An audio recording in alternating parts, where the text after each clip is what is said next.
Hello friends, welcome back to the my new video guys and my YouTube channel guys. Today fan we are going to talk about guys Poco phone sound and vibration setting guys. In this video fan we will talk about guys how can we on dial pad tone and fan how can we use it in our Poco phone. Today I will show you in this video guys. So before starting video fan, first of all go and subscribe the channel guys, click the bell icon and like my video guys.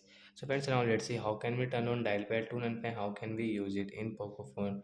First of all guys we will on our phone setting guys. After on phone setting guys, scroll it. Friends, you can see your sound and vibration setting. Friends, click on sound and vibration setting guys. Then guys again scroll. Friends, you can see this tab of setting. Friends, you can see your additional setting guys. Tap here. Friends, you can see your dial pad tone first. So guys, tap here to on and how can we use guys. Open your dial pad.